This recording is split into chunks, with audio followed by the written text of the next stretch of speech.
마가복음 16장 15절에서 20절 말씀 우리 한 절씩 교독하겠습니다. 또 이르시되 너희는 온 천하에 다니며 만민에게 복음을 전파하라.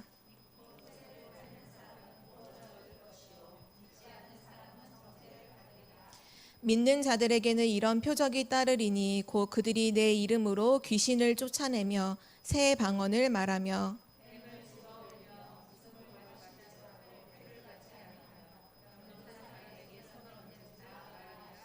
우리 두 절은 함께 읽겠습니다. 주 예수께서 말씀을 마치신 후에 하늘로 올려지사 하나님 우편에 앉으시니라.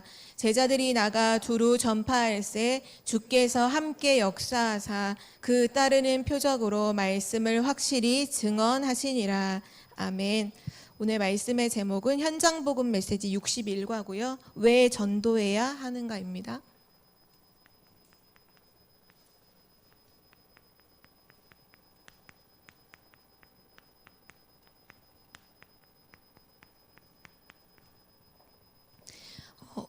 모든 사람에게 있어서 그 한 사람 한 사람의 개인의 인생에 있어서 일평생을 두고 가장 중요한 사건이 무엇인지를 생각을 해본다면 가장 중요한 사건은 구원받은 사람에게 있어서는 하나님의 자녀가 되는 그 사건이겠죠. 복음을 듣고 우리의 신분이 마귀의 자녀에서 하나님의 자녀로 옮겨지는, 사망에서 생명으로 옮겨지는 그 구원의 사건이 아마 개인의 인생에서 가장 중요한 사건이죠. 그래서 전도자 바울은 구원받기 이전과 구원받은 이후 모든 기준이 딱 그거잖아요. 인생의 기준이 어디 서 있냐면 내가 그리스도를 만난 그 다음부터 진짜 인생이 시작이 되었다. 성경에서도 고린도후서 5장 17절에 보면 예수 그리스도 안에 있는 자는 새로운 피조물이다. 새 생명을 얻었다. 완전히 재창조의 역사가 일어난 것이다. 그렇게 말씀하고 있죠. 우리의 개인의 인생에 그 구원의 시간표가 다들 있으셨잖아요. 근데 가만히 이렇게 보면 우리는 전부 다 그냥 그 하나님에게 직접 계시를 받아서 구원받은 게 아니라 하나님의 예정과 작정하심 속에 정확한 하나님 시간표 속에서 전도자를 만나고 복음을 듣게 되었죠. 그 전도자가 저 같은 경우는 부모님을 통해서 복음을 이제 듣게 되었고, 랩런트들 같은 경우는 거의 대부분 부모님을 통해 복음을 들은 아이들이 많을 거예요. 또는 가족들, 또는 아는 어떤 목사님이나 전도사님이나 어떤 사역자일 수도 있겠고, 아니면 주변의 어떤 지인을 통해서 복음을 들은 케이스가 있겠죠. 중요한 거는 결국 전도자를 통해서 우리가 복음을 듣게 돼요. 그 말은 뭐냐면 전도를 통해 구원의 역사가 일어난다는 사실입니다. 하나님이 우리를 구원하시는 방법이 바로 전도예요. 우리가 성경을 한 구절 같이 찾아볼 텐데요. 고린도전서 1장 18절에서 24절을 우리 함께 확인해 보겠습니다. 고린도전서 1장 18절에서 24절이요.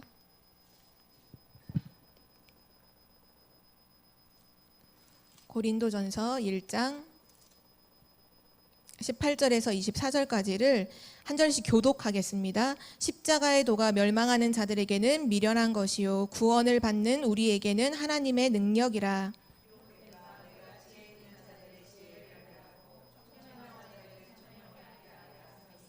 지혜 있는 자가 어디 있느냐? 선비가 어디 있느냐? 이 세대의 변론자가 어디 있느냐? 하나님께서 이 세상의 지혜를 미련하게 하신 것이 아니냐?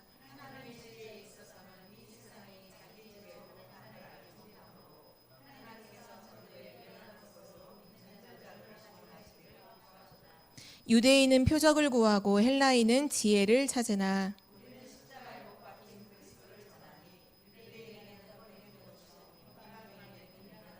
우리 함께 읽겠습니다. 오직 부르심을 받은 자들에게는 유대인이나 헬라인이나 그리스도는 하나님의 능력이요 하나님의 지혜니라. 아멘. 오늘 읽은 말씀에 보면 세상에 지혜 있는 자가 어디 있느냐? 그러니까 지혜 있는 자 나와봐라. 선비가 어디 있느냐? 선비하면 가장 고상하고 지식을 탐구하는 사람들이죠. 그게 어디 있느냐? 이 세상의 변론자들이 가장 논리적으로 따지는 변론자가 어디 있느냐? 이 세상의 지혜, 그게 어디 하나님 앞에 나와서 어떻게 그 말할 수 있느냐. 21절에 보면 하나님의 지혜에 있어서는 이 세상이 자기 지혜로 하나님을 알지 못하므로 하나님께서 전도에 미련한 것으로 믿는 자들을 구원하시기를 기뻐하셨도다. 세상 사람들은 전도를 미련하다 말하잖아요. 그런다고 어떻게 그렇게 말하잖아요. 이 전도라고 하는 이 부분을 진짜 미련하고 정말 시간 낭비하는 걸로 말하지만 하나님의 방법 중 방법이 바로 전도입니다. 전도를 통해서, 전도자를 통해서 하나님은 지금도 믿는 자들을 구원하시기를 기뻐하셨도다. 하나님은 이 전도를 통해서 분명히 믿는 자를 구원하시는 걸 기뻐하신다는 사실이죠. 그래서 우리는 나에게 이 어느 날 전도를 통해 내가 구원을 받은 그 사건이 내 인생 최고의 사건이고, 또한 하나님은 지금도 이 전도라는 것을 통해 구원의 역사를 이루고 계신다는 것을 우리는 확신해야 되고요. 그리고 마지막에 예수님께서 제자들에게 주신 지상 명령이죠. 마지막 미션. 그 마지막 미션이 바로 마태복음 28장 18절에서 20절. 모든 민족으로 제자를 삼으라. 오늘 우리가 읽은 마가복음 16장 15절에 만민에게 복음을 전파해라. 사도행전 1장 8절에 오직 성령이 너에게 임하시면 너희가 권능을 받고 땅끝까지 이르러 증인이 되리라. 바로 우리를 하나님께서 전도자로 부르셨다는 사실이에요. 하나님께서는 지금도 전도를 통해서 구원 역사를 이루시는데, 이 전도를 누구에게 맡기셨느냐? 바로 우리에게, 구원받은 우리에게 맡기셨다는 사실이죠. 그 전도자로 우리가 오늘 부름 받았는데요. 가장 중요한 것은 내가 전도를 어떻게 할까라는 것보다 왜 전도해야 하는지에 대한 분명한 이유를 발견하는 것이 훨씬 더 중요해요. 우리가 전도에 대한 분명한 이유도 모르면서 지금 밖에 나가서 예수천당, 불신지요, 그거 하면 안 되잖아요. 전에 한번 우리가 구국기도회로 3.1절에 우리 민족을 놓고 기도한다고 한번 서울에서 같이 모였던 적이 있었어요. 저도 그때 참여를 했었는데, 그때 거기가 무슨 역이 있었던 거, 서울역? 네, 서울역 광장이었던 것 같아요. 사람들이 오고 가는 왕래가 굉장히 많죠. 거기 한 공터에서 이제 미리 허가를 받고 구국기도회를 했죠. 근데 거기서 약간 좀 묘한 한 장면을 봤는데요. 굉장히 시끄럽더라고요. 어떤 부분에서. 왜냐하면 한쪽에서는 스피커를 틀어놓고 막 찬송가를 막 틀어놓는 거예요. 그래서 누가 마이크를 잡고 막 얘기를 하더라고요. 예수님 믿어야 된다, 뭐 예수천당 불신지요 하고 있더라고요. 근데 또 한편에서는 또 어디서 스피커에서 불경을 또 막 불경을 뭐라고 이렇게 막 이제 불경에서 보통 이렇게 틀어놓는 거 있잖아요. 그거를 막 틀어놓고 목탁을 딱딱딱딱 두드리는 걸 무슨 맞불 작전 하는 것처럼 양쪽에서 그걸 하고 있는데, 사람들이 지나가는 표정을 봤거든요. 다 인상을 찌푸리면서 둘 다 싫어하면서 막 지나가더라고요. 우리가 그렇게 하는 게 전도인가요? 성경의 사도행전에 나왔던 전도자들의 전도가 그런 전도가 아니었잖아요. 우리가 전도에 대한 이유도 모르고 전도에 대한 중요성도 모르면서 그냥 막무가내로 나가서 소리치고 떠드는 것은 전도를 하는 것이 아니라 오히려 방해하는 것이 되겠죠. 그래서 오늘 중요한 게요, 이거예요. 왜 전도해야 하는가? 분명한 전도자로 부름받은 우리가 전도에 대한 중요성을 발견하게 되면 전도자 바울처럼 한 시대의 전도자로 하나님께 쓰임받게 되는 사실이죠. 전도자 바울은요, 복음을 알고 나서 전도의 이유를 깨달았어요. 그래서 자기가 죽는 줄 알면서도 로마로 가는 이유가 뭐냐? 전도를 깨달았거든요. 그 전도자 바울이 정말 한 시대를 살렸던 중요한 전도운동에 쓰임받았던 것처럼 여기 계신 모든 분들도 정확한 복음 언약 안에서 전도자로 쓰임받기를 기도합니다. 오늘 첫 번째 질문이요, 왜 전도해야 하는가입니다.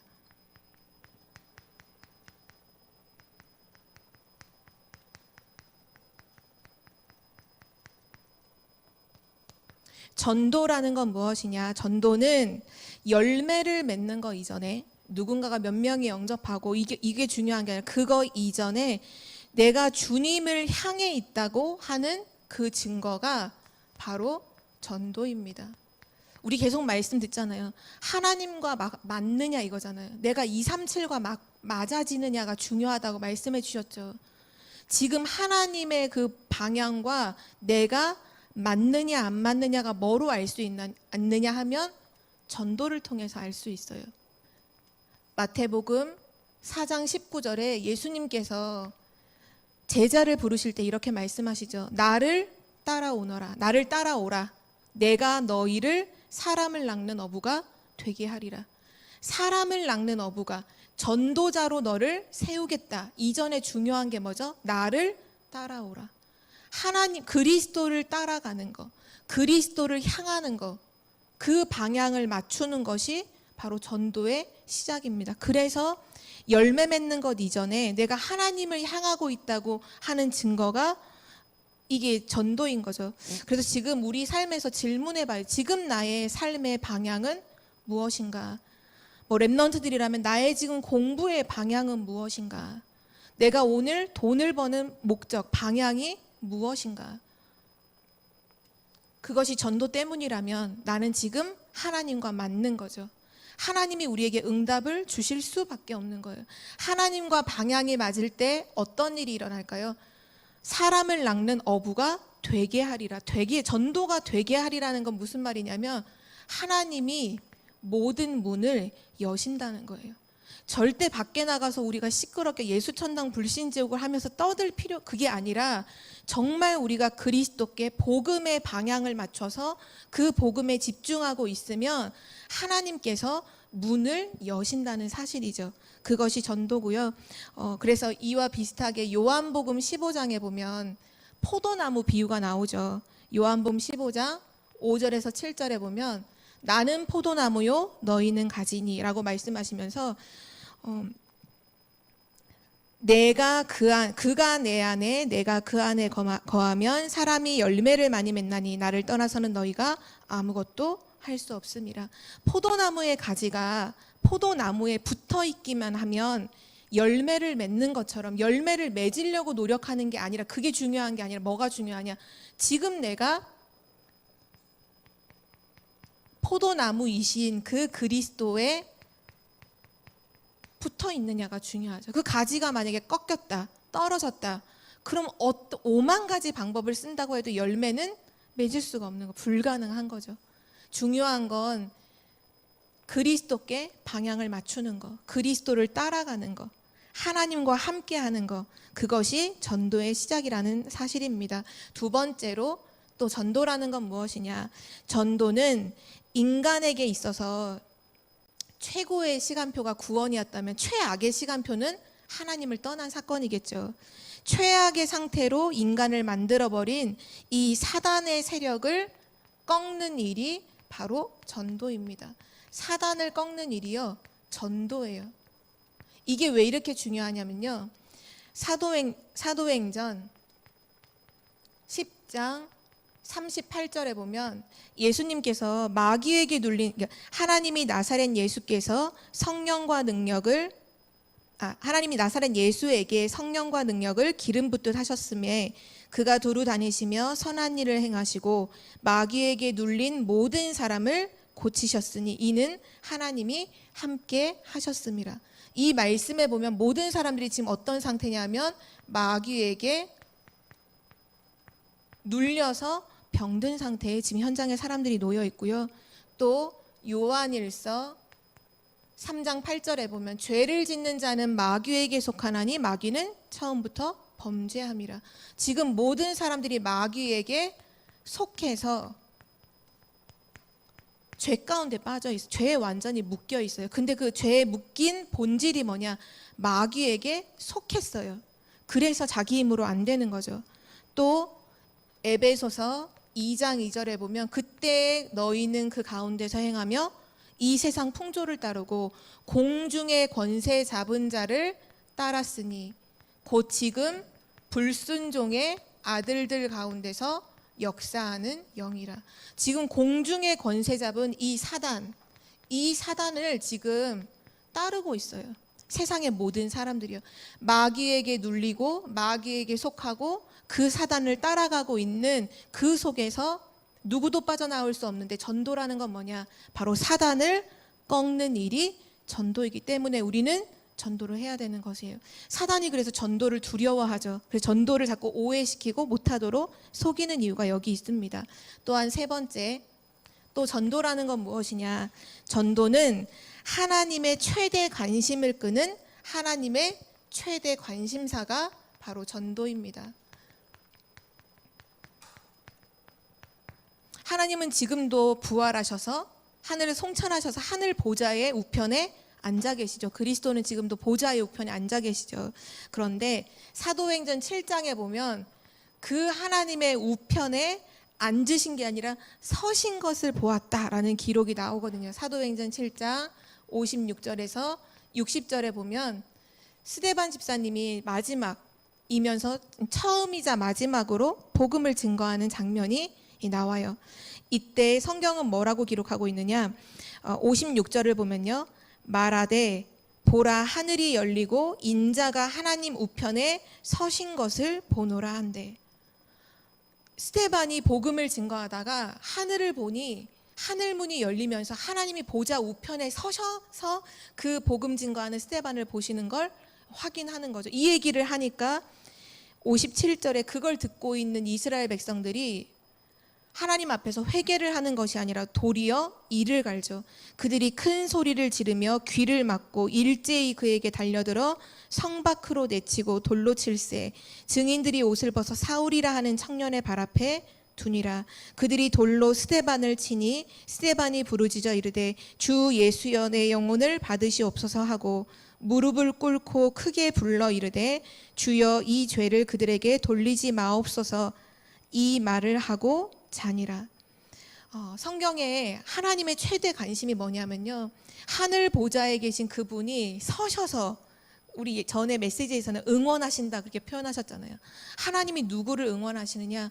복음을 증거하는 그 현장에, 한 번도 복음이 선포되지 않은 그 현장에 그 유대인들이, 한 번도 복음 들어보지 못한 유대인들 앞에 복음이 증거되는 그 현장에 하나님은 스데반과 함께 하셨고 그 현장에 역사하셨죠. 비록 스데반은 그때 복음을 전하고 죽임을 당해요. 순교를 당해요. 그러나 그것이 아무 의미 없는 죽음이 아니라 성경은 뭐라고 기록하냐? 스데반의 환난으로 인한 그걸 통해서 이 복음이 안디옥으로, 베니게로, 전 지역으로 복음이 증거되죠. 스데반의 순교로 말미암아 비로소 안디옥 교회가 세워지게 되는 것입니다. 하나님의 최대 관심사가 뭐냐? 바로 전도하는 그 현장에 하나님은 최고 관심을 갖고 계신다는 걸 말씀하고 계시고요. 네 번째, 또 전도는 무엇이냐? 전도는 성령의 능력이 구체적으로 나타나는 일이 바로 전도입니다. 우리는 다 알고 있죠. 전도는 우리가 하는 것이 아니죠. 성령께서 역사하심으로 되어지는 일이 바로 전도입니다. 그래서 성경에 보면 언제 전도운동이 일어나죠? 마가다락방에서 언약을 붙잡고 기도하면서 오로지 기도에 힘썼을 때 오순절날 성령 충만함이 임함으로 그날에 3천 제자가 일어나고 15나라의 문이 열리는 그런 일들이 일어나죠. 그게 사도행전 13장에도 똑같이 재현되고 16장에도 똑같이 재현되고 19장에도 똑같이 재현되죠. 똑같이 일어나죠. 성령의 역사가 사실적으로 일어나는 현장이 어디냐? 바로 전도의 현장입니다. 그래서 전도자는요, 성령 인도를 잘 받으면 돼요. 성령의 충만함을 힘입으면 되는 거죠. 다섯 번째, 여기다 쓸게요. 전도라는 건 무엇이냐? 전도는 바로 예수 그리스도가 이 땅에 오신 목적이 바로 전도입니다. 요한복음 14장 6절에 보면 예수께서 이르시되 내가 곧 길이요 진리요 생명이니 나로 말미암지 않고는 아버지께로 올 자가 없느니라. 그리스도께서 오신 목적, 바로 하나님께로 우리를 인도하시려고. 그게 전도잖아요. 하나님께로 모든 멸망 가운데 있는 자들을 인도하시기 위해서 예수 그리스도가 오신 거죠. 그것이 전도라면 반드시 우리는 전도의 축복을 누려야겠죠. 또 여섯 번째로, 전도는 사단을 이기시고 하나님께로 우리를 인도하는 바로 그분을 만나는 것이 바로 전도입니다. 그리스도를 만남, 그리스도를 만나는 사건, 그 만나게 하는 사건, 그것이 바로 전도죠. 그리고 그리스도를 만나게 하는 유일한 방법이 바로 전도입니다. 아까 우리가 고린도전서에서 확인했던 것처럼 전도의 미련한 방법을 통해서 하나님은 우리를 그리스도께로 인도하시고 우리를 구원하시죠. 그래서 전도는 무엇이냐? 지금도 하나님과의 비밀, 동행하는 그 비밀을 누리는 것이 바로 전도입니다. 하나님과 함께함을 누리는 것이 전도. 우리가 요번에 2부 예배 때 함께 중직자 헌신 예배로 말씀을 들었죠. 잃어버린 전도, 그거를 회복하라는 말씀을 들을 때 맨 처음에 말씀하신 부분이 뭐였냐면, 전도라는 게 뭐냐, 하나님이 나와 함께 하심을 보여주는 것이 전도다. 전도는 설득하는 게 아니라 하나님이 지금 나와 동행하심, 함께 하심을 보여주는 것. 그 누리고 있는 내가, 불신자가 누리고 있는 나를 봄으로 인해서 하나님이 함께 하는구나, 그걸 알게 되는 게 바로 전도라고 하셨죠. 그래서 전도는 바로 하나님과 동행하는 비밀 통로입니다. 전도자가 누리는 행복이 뭔가요? 몇 명이 구원받는 행복이 아니라 하나님과 동행하는 그 비밀을 진짜로 행복하게 누리는 사람들이 바로 전도자인 것입니다. 8번째로, 전도는 전 세계를 변화시킬 수 있는 유일한 길입니다.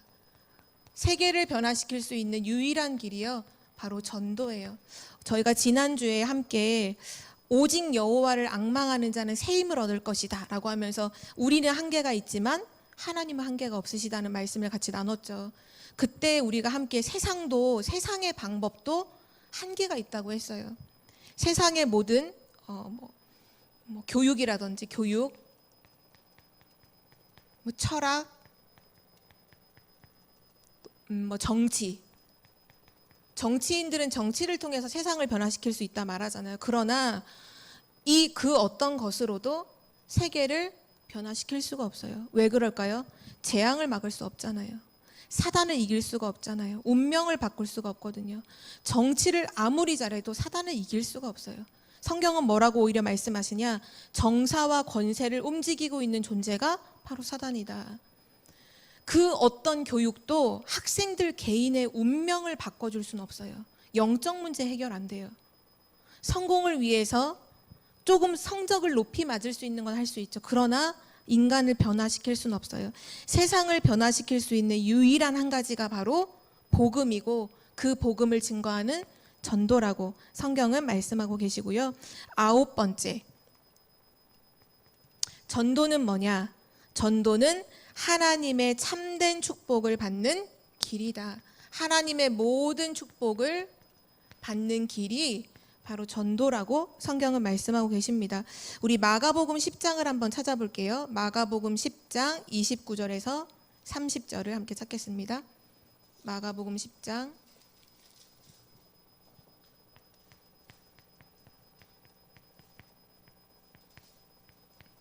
29절에서 30절, 우리 두 절을 함께 읽겠습니다. 예수께서 이르시되 내가 진실로 너희에게 이르노니 나와 복음을 위하여 집이나 형제나 자매나 어머니나 아버지나 자식이나 전토를 벌인 자는 현세에 있어 집과 형제와 자매와 어머니와 자식과 전토를 100배나 받되 박해를 겸하여 받고 내세에 영생을 받지 못할 자가 없느니라. 아멘. 하나님께서 전도하는 그 사람에게 오늘 말씀해 보면 다 모든 걸 잃는 것처럼 보이지만, 뭘 다 잃어버린 자는 이렇게 말씀하시지만, 그게 아니라 모든 것을 얻게 되고 모든 것을 살리는 것이 바로 전도입니다. 그래서 전도는 참 축복이에요. 왜냐? 살리거든요. 가족들을 버리는 게 아니라 가족들을 살리는 것이 전도입니다. 현장을 외면하는 것이 아니라 현장을 살리는 것이 전도입니다.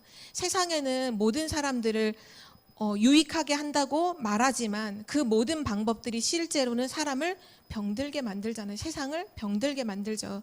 그러나 복음은, 참 복음은 모든 사람을 살리는 것이기 때문에 전도는 참 축복, 하나님의 참 축복을 받는 길인 것이죠. 마지막 10번째로 전도는 무엇이냐? 전도는 하나님 나라의 면류관을 예비하는 것입니다. 전도자에게 하나님이 승리의 면류관, 생명의 면류관을 주시겠다고 약속하셨죠.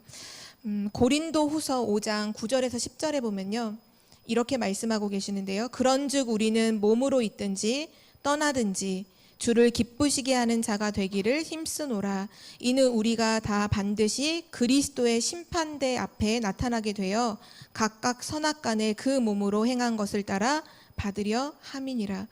또 디모데후서 4장 1, 2절에도 보면 이렇게 말씀하시는데요.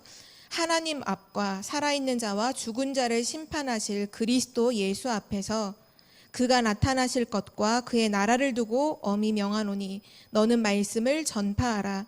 때를 얻든지 못 얻든지 항상 힘쓰라. 범사의 오래 참음과 가르침으로 경책하며 경계하며 권하라. 이 고린도후서 5장 9절에서 10절과 또 디모데후서 4장 1, 2절 말씀이 뭐를 말씀하고 있냐면, 결국은 마지막 때 우리가 하나님 앞에 서는 심판의 날이 오잖아요. 심판대 앞에 서는 날이 오죠. 그때 하나님께서 전도자에게 상급을 주신다는 걸 약속하고 있어요. 그래서 최고의 승리자가 누구냐? 최후의 승리자가 누구냐? 바로 생명을 살리는 전도자가 최후의 승리자입니다. 그래서 성경의 다니엘서에 보면 많은 사람을 그리스도께로, 하나님께로 인도하시는 자는 하늘의 별과 같이 빛나리라. 하나님이 보시기에 누가 승리자냐? 생명을 살리는 자가 승리자인 것이죠. 그래서 우리는 전도의 이유, 전도의 중요성을 여기서 발견하게 되는 것입니다. 두 번째로, 그럼 우리를 전도자로 부르신 하나님이신데요, 우리 전도자는 어떤 신분이 되었는지를 확인해야겠죠. 우리는 어떤 신분이 되었을까요? 이 성경 구절도 함께 찾아볼 건데요. 고린도후서 5장 18절에서 20절 말씀입니다. 고린도후서 5장 18절에서 20절.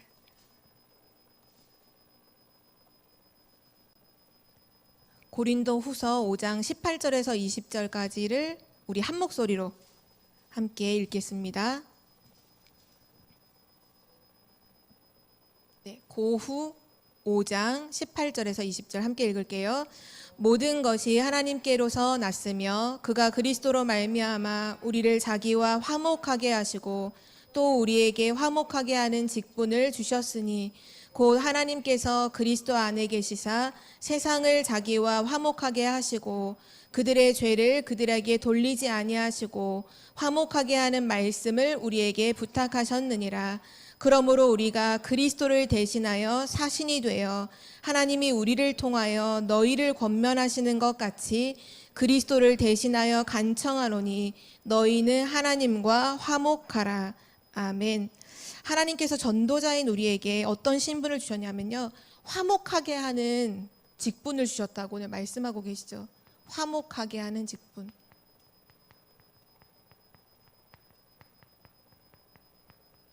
그러니까 우리의 신분이 뭐냐? 화목하게 하는 자인 거예요. 여기서 말씀하는 화목이 단순히 그냥 사람들끼리 친하게 지내, 잘 지내, 그거를 말씀하는 것이 아니라 우리 모든 사람은 하나님과 완전히 단절됐잖아요. 창세기 3장 문제로 인해서 하나님하고의 완전한 단절 속에 절대 하나님을 만날 수 있는 길이 없어요. 그런데 예수 그리스도께서 친히 우리와 하나님 사이에 길이 되셨죠. 그거를 화목이라고 해요. 다리가 되신 거예요. 절대로 하나님 만날 수 있는 길이 없는데, 완전 단절되어 있는데 그리스도의 십자가로 말미암아 우리를 하나님과 화목하게 만나게 하신 거죠.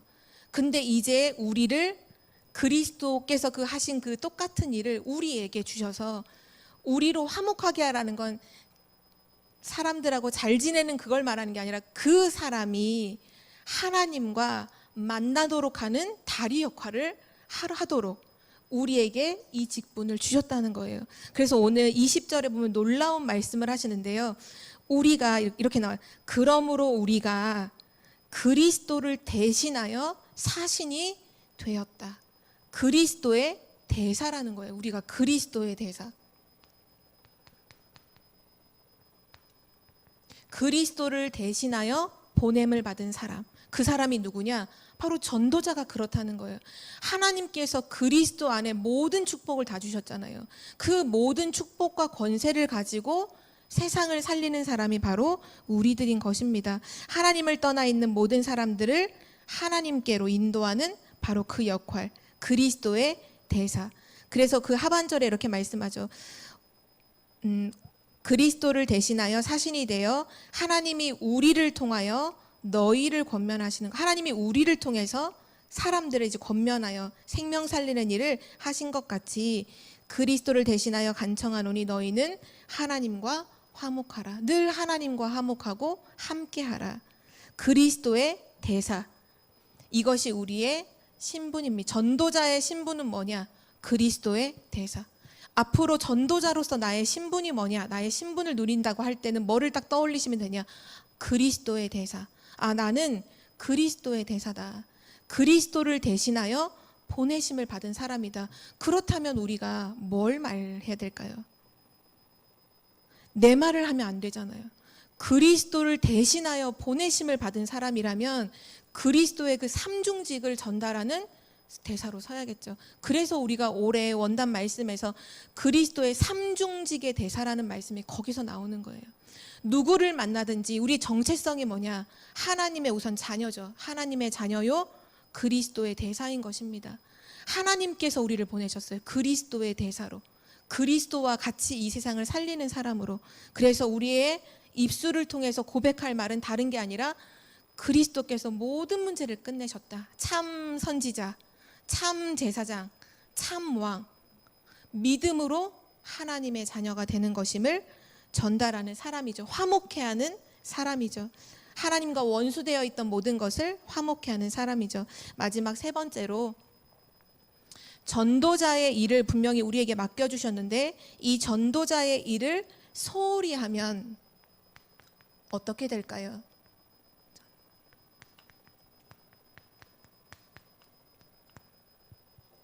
뭐 협박하는 얘기는 아니고요.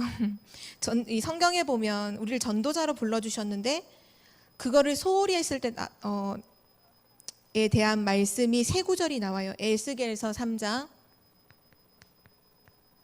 18절에서 20절, 그리고 고린도전서 9장 16절, 그리고 누가복음 9장 26절. 우리 첫 번째 성경 구절을 한번 찾아보겠습니다. 에스겔서 3장 18절에서 20절 말씀입니다.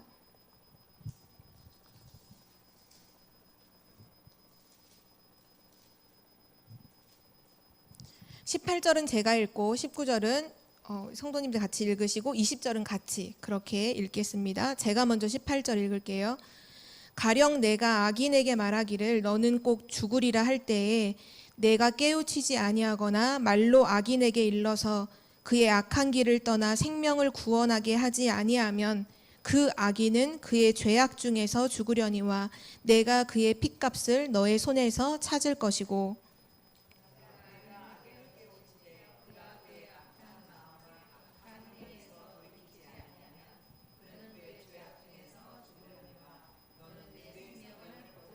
우리 함께 읽겠습니다. 또 의인이 그의 공의에서 돌이켜 악을 행할 때에는 이미 행한 그의 공의는 기억할 바 아니라 내가 그 앞에 거치는 것을 두면 그가 죽을지니 이는 내가 그를 깨우치지 않음이니라. 그는 그의 죄 중에서 죽으려니와 그의 핏값은 내가 내 손에서 찾으리라. 아멘. 하나님께서 말씀하고 계시죠. 하나님께서 그 악인을 두고서 이 사람을 내가 반드시 죽이겠다 할 때에 그때 전도자인 우리가 그 사람에게 가서 그 말을 일러서 그를 깨우쳐 이게 악한 길에서 떠나 생명을 구원하도록 그에게 말하지 아니하면, 그에게 그 복음을 전하지 아니하면 그 핏값을 우리에게 찾으신대요. 근데 중요한 건 우리가 복음을 증거했는데 그 사람이 거부를 할 수 있잖아요. 그때에는 그 사람은 죄악 중에서 죽는 거고 그에 대한 핏값은 우리에게서 찾지 않으신대요. 그 조건은 한 가지예요. 살아있는 동안 내가 그 사람에게 복음을 말했느냐, 말하지 않았느냐. 여기 살고 있는 우리가 저 아프리카 오지에 있는 사람에게 복음 안 전한 걸 두고서 하신 얘기가 아니잖아요. 지금 내가 있는 현장에, 지금 내게 있는 가족들, 내 주변에 있는 지금 나와 만나게 하신 그 만남, 일터든지 가족이든지 가문이든지 이 사람들에게 설득하는 게 아니라 복음을 말하는 거죠. 예수가 그리스도이심, 그러므로 구원받는다는 걸 말하지 않으면 그 사람은 죄악 중에서 죽고 지옥 가겠죠. 그러나 그 사람의 핏값은 우리에게 찾으신다는 거. 근데 우리가 복음을 전했는데 그 사람이 거부했다. 그러면 그 사람 어쨌든 죄악 중에서 지옥 가지만 거기에 대한 핏값은 우리에게 찾지 않아요. 또는 우리가 복음을 증거했는데 그 사람이 깨우쳐 복음을 받아들이고 하나님 자녀가 되었다. 생명을 살리는 일이죠. 또 한 구절만 찾아볼게요. 고린도전서 9장 16절입니다. 고린도전서 9장 16절 우리 함께 전도자 바울의 믿음의 고백인데요. 함께 읽겠습니다. 내가 복음을 전할지라도 자랑할 것이 없음은 내가 부득불할 일임이니라. 만일 복음을 전하지 아니하면 내게 화가 있을 것이로다. 아멘. 전도자 바울이 왜 이렇게 단호하게 이렇게 말했죠. 복음을 내가 전할지라도 자랑할 건 없다. 반드시 내가 해야 되는 일이다. 그게 부득불할 일이 반드시 내가 해야 되는 일이다. 만일 복음을 전하지 않으면 나에게 화가 있을 것이다. 전도에 대한 분명한 이유를 알았기 때문이죠. 이 사람이 지금 사단에게 잡혀서 죽어가고 있는데 우리가 육신적인 예를 들어도 지금 눈앞에 물속에 사람이 빠져서 죽고 있는데 내게 지금 구명조끼가 있고 내가 튜브를 갖고 있는데 끝까지 던져주지 않는 거예요. 그걸 보면서. 물론 우리가 살인자는 아니지만 살인을 방조한 것도 똑같은 죄인 거. 그렇게 의미를 말한 거예요. 전도자 바울이. 복음 하나님을 떠나 있으면 모든 사람은 지금 사단에게 잡혀 있는데 그래서 지금 자기가 죽는 줄도 모르고 멸망 속으로 끌려가고 있는데 그 답이 복음인데 내가 그 복음을 말해주지 않는다면 나에게 화가 임할 거다. 나는 그거 완전히 잘못하고 그 부분을 얘기한 거죠. 여기서 얘기하는 얘기가 말씀의 의미가 뭔가요? 전도의 일이라는 건 생명을 살리는 일이잖아요. 생명이 살고 죽는 일이죠. 그와 같이 중요하다는 거예요. 하나님께서 우리를 막 협박해서 너 복음 안 전하면 그 핏값을 너한테서 찾을 거야 라고 협박하시는 게 아니라 복음이 뭐냐? 생명을 살리는 일이다. 가장 중요한 일이다. 그 얘기를 하시는 거예요. 제일 중요한 일이, 가장 1순위로 중요한 일이 바로 생명을 살리는 일이다. 그 일을 소홀히 하면 안 된다는 거죠. 가장 중요하게 해야 되는 일이다라는 걸 우리에게 말씀하고 계시는 거예요. 그래서 누가복음 9장 26절에는 이렇게 말씀하셨어요. 누구든지 나와 내 말, 그 말은 복음이죠. 나와 이 복음을 부끄러워하면 인자도 자기와 아버지와 거룩한 천사들의 영광으로 올 때에 그 사람을 부끄러워하리라. 우리가 복음 말하는 걸 부끄러워한다면 하나님도 우리를 부끄러워하신대요. 우리가 오늘 어떻게 전도해야 되지? 어떻게 하면 전도를 잘할까? 오늘 그 얘기가 아니라 그냥 정말 중요한 거예요.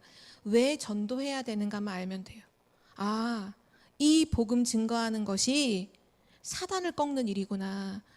이 복음을 증거하는 것이 하나님의 최고의 관심사요. 그리스도가 오신 목적이요. 하나님이 최고 축복하시는 가장 중요한 일이고 하나님의 방향이 최고의 방향이구나. 지금 하나님의 모든 초점이 여기에 있구나. 그렇다면 하나님의 영광, 우리가 아까 기도하실 때도 계속 하나님 영광을 위해, 정말 그렇잖아요. 우리는 하나님 영광을 위해 사는 자들인데 왜 전도해야 되는가? 분명한 이유가 나오죠. 그래서 마지막 결론인데요. 오늘 우리가 읽었던 본문 마지막 절에 정말 중요한 말씀이 나왔어요. 19절, 20절을 제가 다시 읽어드릴게요. 주 예수께서 말씀을 마치신 후에 하늘로 올려지사 하나님 우편에 앉으시니라. 하늘 보좌에 앉으셨죠. 하늘 보좌에 앉으신 거예요. 그리고 20절에 보면 제자들이 나가 두루 전파할세 주께서 함께 역사하사. 이 너무 중요해요. 보좌에 앉으신 그 그리스도가 언제 함께 역사하시느냐? 우리가 복음 증거할 때요. 그 보좌에 계신 그 하나님이, 그 그리스도가 지금 우리와 함께 역사하시는 현장이 바로 전도의 현장인 거죠. 바로 보좌의 축복으로 임하는 현장이 전도의 현장입니다. 그래서 우리는 뭐 하면 되냐면요, 전도자로 그릇을 우리는 준비해야 돼요. 하나님께서 이미 전도자로 불러주셨기 때문에 그릇이 준비된 것에 담기게 되겠죠. 그래서 우리가 올해 원단 말씀, 우리 교회의 원단 말씀으로 받았죠. 복음을 세팅해라. 237 나라 살리는 복음을 세팅해라. 복음이 준비되어 있어야 한다는 거예요. 누구를 만나든지, 내가 어떤 장소에 가든지 복음을 증거할 수 있는 세팅을 미리 하고 움직이라는 거죠. 내가 현장 가기 전에 뭘 먼저 세팅해야 되느냐?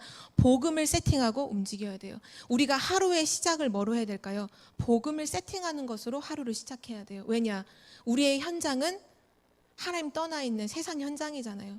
뭐를 세팅하고 가야 될까요? 물론 외적인 걸 준비하는 것도 당연한 것이겠지만 먼저 아침에 일어나서 복음, 아 그래 맞아, 오늘도 복음이 아니면 안 되지, 오늘도 이 현장에 필요한 것은 복음이 가장 필요하지, 그걸 세팅하고 가는 사람이 바로 누구냐? 전도자인 것입니다. 그게 우리가 해야 될 첫 번째 준비죠. 그리고 두 번째가 뭐냐? 그 복음을 세팅하고 그 현장에 갔을 때 우리는 뭐 해야 되냐면요, 24 영적인 안테나를 세우고 있는 거예요. 영적인 안테나를 세우고 있는 거죠. 왜냐? 내가 있는 곳에 하나님의 역사가 임하도록, 하나님과 가장 소통되고 하나님과 가장 교신이 되는 그 영적 안테나를 내가 있는 그 현장에 24시간 꽂고 있는 거죠. 그 안테나를 세워서 기도하고 있을 때 그 안테나를 통해서 하늘 천군 천사가 파송되고 흑암이 결박되고 하나님의 역사가 모든 것이 이루어지는 거죠. 우리는 알고 있잖아요. 전도는 내가 하는 것이 아니라 누가 하시는 거죠? 하나님이 하시잖아요. 성령의 역사로 하나님이 하시죠. 그래서 우리가 해야 될 거는 먼저 복음을 세팅하고, 그리고 현장에 갔을 때에는 24시간 영적 안테나, 기도의 안테나를 세우고 있는 거예요. 그리고 중요한 건 전도는 하나님의 시간표잖아요. 하나님이 예정하신 그 사람을, 하나님이 작정하신 그 시간표 속에 하나님은 구원하시잖아요. 그 중요한 것이 시간표를 보는 건데요. 어떤 시간표가 중요하냐? 위기 만난 곳, 어려움이 있는 곳, 빈 곳. 전도자는 여기를 아주 중요하게 봐야 돼요. 왜냐? 하나님은 우리를 노바디 현장으로 보내신다고 말씀하셨거든요. 노바디 현장에서 이 복음으로 에브리바디의 응답을 누리는 사람들이 전도자잖아요. 그래서 현장에 위기 만난 곳이 어딘가, 현장에 가장 어려운 곳이 어딘가, 지금 현장에 비어있는 곳이 어딘가, 바로 거기가 시간표예요. 그곳으로 가는 것이 바로 전도자입니다. 정확한 복음을 세팅하고 24 기도의 안테나를 세울 때 이 현장이 가장 중요한 현장으로 보일 거예요. 이게 실제 우리 개인에게도 마찬가지예요. 우리 개인에게 어떤 위기가 왔다, 어려움이 왔다, 지금 뭔가가 안 된다, 그때가 제일 중요한 시간표예요. 엘리야를 보세요. 아무것도 오히려 막 영적 승리를 막 했을 때 850명 바알 선지자 승리했을 때 하나님 그때 중요한 거 말씀 안 하시잖아요. 오히려 완전히 낙심하고 쫓기고 위기 만났을 그때 엘리야에게 호렙산에서 세미한 가운데 하나님의 음성을 들려주시죠. 렘넌트 7명이 정말 언제 최고 응답을 누렸나요? 전부 다 위기당했을 때, 홀로 남았을 때, 먼저 버려졌을 때, 그때 하나님이 그 렘넌트를 향한 중요한 시간표를 갖고 계셨어요. 우리 인생도 마찬가지예요. 우리 인생에 막 응답이 오고 잘 된다, 그게 중요한 시간표가 아니라 지금 내가 뭔가 안 된다, 지금 내가 너무 어렵고 지금 내가 너무 힘들고 아무것도 안 풀리는 막막한 상황이다, 그때가 중요한 시간표라니까요. 그때 하나님이 최고 중요한 걸 준비하셨어요. 그거를 볼 수 있는 눈이 있어야 돼요. 하나님은 앞에는 홍해, 뒤에는 애굽 군대가 쫓아오는 그때에 가만히 서서 하나님의 역사를 보라고 말씀하셨죠. 그게 그때 모세와 그 시대의 사람들에게 하신 말씀이 아니라 지금 이 시대에도 똑같아요. 아무것도 안 되는, 앞뒤가 다 막혀 있는, 앞에는 문제, 뒤에도 어려움, 막막해서 답답한 상황 속에 있을 때 그때 하나님 말씀하세요. 아무것도 염려하지 말고 하나님 바라봐. 너희는 가만히 서서 여호와의 행하시는 구원을 보라. 하나님은 지금도 구원 역사를 이루고 계십니다. 그 구원 역사는 전도자를 통해서, 전도를 통해서 이루어지죠. 일평생 동안 전도의 중요한 이유를 가지고 전도와 선교에 하나님께 쓰임받는 증인 되시기를 기도합니다. 하나님 아버지 감사합니다. 왜 전도해야 하는가? 하나님, 전도에 대한 분명한 이유와 중요성을 말씀으로 정확하게 알고 누리는 증인 될 수 있도록 인도하심에 감사드립니다. 어느 곳을 가든지 전도의 눈으로 모든 현장을 보게 하시고 매일 아침마다 복음을 세팅하고 24 현장에서 영적인 안테나를 세워 가장 영적으로 위기 만난 그 현장에 복음을 증거하는 전도 제자로 살게 하여 주옵소서. 일평생 동안 전도자의 삶 속에서 많은 사람들과 후대들과 237 다민족들을 살리는 증인으로 사용하여 주옵소서. 감사드리며 주 예수 그리스도의 이름으로 기도드립니다. 아멘.